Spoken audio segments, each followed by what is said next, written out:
MGX Minerals is revolutionizing the new energy economy with patented lithium extraction technology, replacing traditional solar evaporation using low-cost, low-energy nanofiltration. The first system of this paradigm shift technology is currently being commissioned. MGX Minerals trades on the CSE, symbol XMG, the OTCQB, symbol MGXMF, and Frankfurt, symbol 1MG. For more information, visit our website, mgxminerals.com. You're listening to HowStreet.com radio, available online at TalkDigitalNetwork.com. Welcome to HowStreet.com radio, the online source for market opinions. Here is Jim Goddard. My guest is Chris Vermeulen from the TechnicalTraders.com. Welcome back to the show, Chris. Hey, thanks for having me, Jim. A nice little bounce back to the markets. What do you credit that to? Yeah, well, it's a really nice bounce in the markets today. Obviously, there was some type of news that hit the market. We saw a big, strong pop around noon today, Eastern time, and it's sparked some pretty big movement. We're seeing the VIX drop. We're seeing really money is piling into equities today in a way we haven't seen for a while. So this is a really good sign, and we're starting to see some of the leading in the major sectors kind of break out, which if we take a look at the financial sector today, it's breaking out of a beautiful bull flag. To me, it's one of the strongest looking sectors. You look at the transportation sector up about 2% today. It's breaking out as well out of a beautiful bull flag and extending higher. And the technology sector, well, it's actually kind of been underperforming, but it's had a really nice pop today. And we'll see if we can get some follow through from today's move in the overall equities market. So money is moving into the strongest sectors that have been building a base. And I think we're getting into a time in the market here where it's going to be more of a stock pickers or a sector type of market where you need to pick the sectors that are holding up and performing the best. You don't really want to get into the underdogs. What's the positive action on the market sparked by the Fed saying it only plans another one or two rate hikes? I think two. Yeah. As soon as that came out, the markets popped and rallied. Obviously, that's a good sign if you can see the rates kind of coming to an end.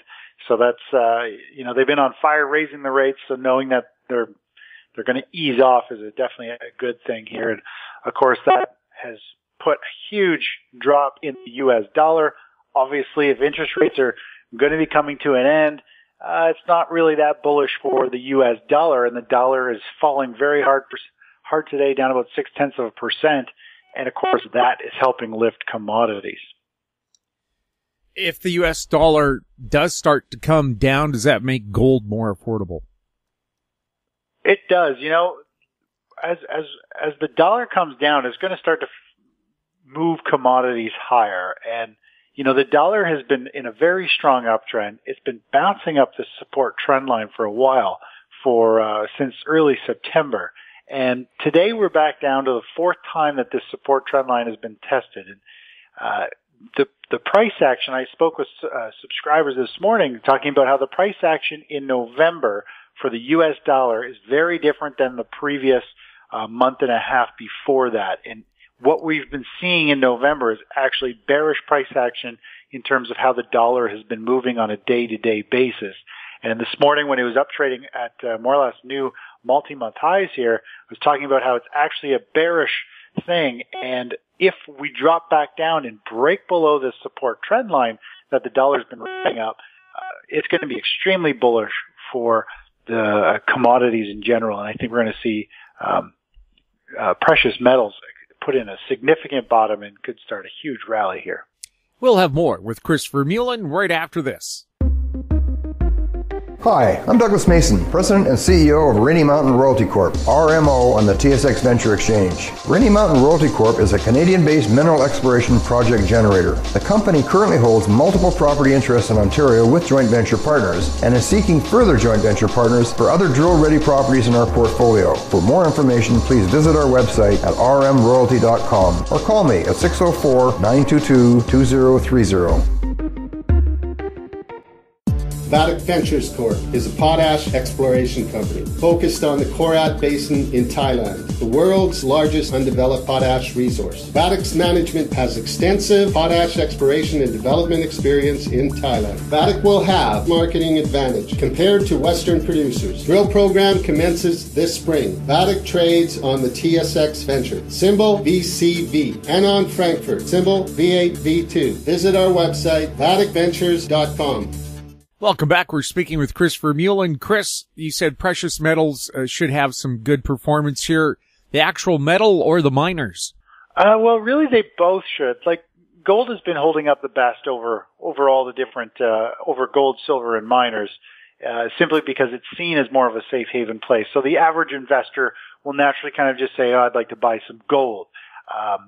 So that naturally has more support than silver and miners. But once we see the trend start to change with the direction of the U.S. dollar, and we start to see some bullish price action that the average investor sees, which means we need to see another leg higher in gold, silver, miners, and that will trigger a much more bullish sentiment, and people will start to accumulate and buy and start to chase the precious metals higher, at which point gold will usually underperform compared to what the gold miners and what silver and silver miners do. So they're going to change gears. Gold's been holding up really nice. Miners and silvers have been struggling a bit more because the average investor is afraid to get into those leverage type of plays. But the tide will change, and we'll see probably miners and silver start to outperform gold. We need the U.S. dollar to break down. We need one more nice big rally here in the precious metals to kind of break to some new multi-month highs. And that is going to spark, I think, the miners to outperform the physical golds. When things start to pick up in precious metals, does silver really take a jump on gold? It typically forms gold. There are times where we see silver underperform dramatically for months. And then out of nowhere, it can just have an explosive, huge move. We saw something like that back in 2010, where gold miners were kind of rallying really nicely. Silver was fairly dormant, and then suddenly it just exploded, and more or less it went from $18, up to $48 and change. So there are funny times when silver kind of just doesn't seem to follow suit. But in the end, it usually always plays catch up and usually outperforms gold miners and gold. Is there some surprise that gold has done so poorly, considering that it's a major industrial material and the solar power industry is booming? Don't they use a lot of silver? They do. And, I'm surprised that it's kind of been floundering as much as it has. But in the grand scheme of things, you and I have talked about it before, how much of the gold bugs and the people who traded gold, silver, and miners in the past have moved to different things like the cryptocurrencies, which have obviously been beaten up really hard. I'm kind of almost feeling a huge chunk of the gold bugs have moved and got into the cryptocurrencies, although I have a feeling after this recent crash and everybody more or less losing their shirts, I think people might start to come back to the precious metals market, and we could start to become more active in terms of getting more investors back there. But I do feel as though there's a lot of upside potential in silver with the amount of silver being used in the industrial sector. Bitcoin, of course, has taken a pounding. Have some of those cryptocurrencies actually disappeared now? I don't follow too many. There's hundreds and hundreds of cryptocurrencies. So for sure, a bunch have fallen off the charts. Every day there's dozens that just kind of evaporate. Obviously, this huge drop in Bitcoin from 6,000 all the way down to 3,500. I'm sure, it's kind of like the broad market. When Bitcoin collapses, we usually see the other digital currencies collapse as well. So the ones that were almost worthless are pretty much now worthless. And a lot of them have just, no merit and no volume in them anymore. So that's kind of, and this is what I've spoken about for a while, was Bitcoin has gone dormant, building up a ton of energy within a very narrow range. And if 6,000 mark was broken, we were going to see it drop to 4,000 very quickly within a few days. And of course, we did that in 4 days, and then the market has a continued washout last week with a dip down to 3,500, or actually it was early this week. So there's definitely a big shakeup in the digital currency market, and I think there's going to be a lot of currencies pretty much collapsing and going under. We'll have more with Chris Vermeulen right after this. Media recognition from Bloomberg, Reuters, recycling trade publications, patented process for 100% recovery of critical metals, including cobalt, lithium, nickel, manganese, aluminum. American Manganese is focused on recycling lithium-ion batteries for electric vehicles. American Manganese trades on the TSX Venture, AMY, the US, AMYZF, and Frankfurt 2AM. For more information, visit AmericanManganeseInc.com or phone me, Larry Ray, at 778-574-4444. Don't miss out.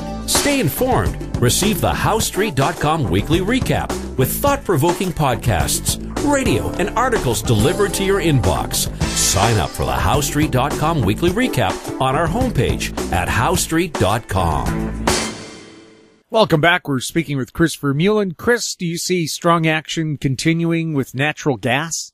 Yeah, well, natural gas has been in this massive range, and we were expecting a breakout on the chart, and we had a huge breakout and rally. It blew past our targets and went all the way up into almost $5 range.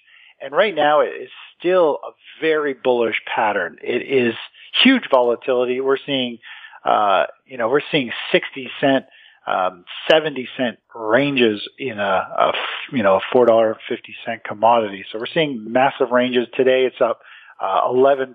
It was up even more than that. It's on the verge. We've got the cold weather. We've got liquefied natural gas. A lot of things coming together where it's just a feeding frenzy in natural gas pricing right now. And we could see natural gas explode and get up into the mid $5 range pretty much any day. Today is a very strong day in natural gas. It's up near resistance. If it breaks out here, we could see a huge spike up. Now, the only concern I have here, looking at from a technical standpoint, is the big rally, the big move we've seen the last 3 trading sessions from natural gas, going from about $4 all the way up to about $4.80 in just 3 days, is that there's no volume really on the last 3 days. So it seems as though the volume is running out, and I have a feeling we could see a very strong reversal here. But you got to be aware that some of the biggest percent moves in commodities and stocks happen right at the end of a trend. And I do feel as though natural gas is almost finished with this trend, but we could have one final kind of huge surge spike to the upside, almost like an exhaustion move to the upside before it reverses down. So it's a real wild card. It's in a range between 4 and 490. So it's got a big range. It's not something you can really you have to dabble in it. It's something you really want to trade with any significant amount of money. South Korea is building 140 new LNG Supertankers. Does that mean there's a good long-term future for natural gas? Yeah, I do. Like the whole liquefied industry is really going to take off. That's a huge amount of supertankers for that. Obviously, that goes to show how big the demand is overseas and how much of it we have over here in North America side. So it's really, to me, it feels like a whole new business model for natural gas just starting, and it's got years and years worth of potential upside growth here. Crude oil, is it going to continue to go down? Well, it sure looks like it. It has been in free fall mode. It's broken every critical level of support that we've drawn on the chart. Each time it hits one of our levels, it bounces for a couple of days, and within 3 or 4 days, it turns right back down and sells off. The chart today, looking at the daily chart, looks like the next stop is 45.60.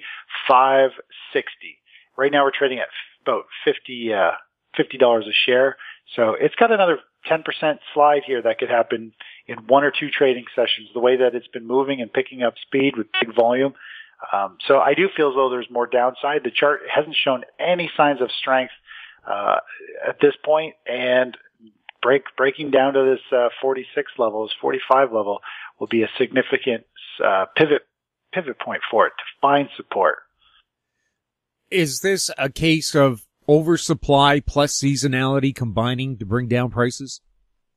Yeah, it definitely could be. There's a lot of unwinding of positions going in here. It's just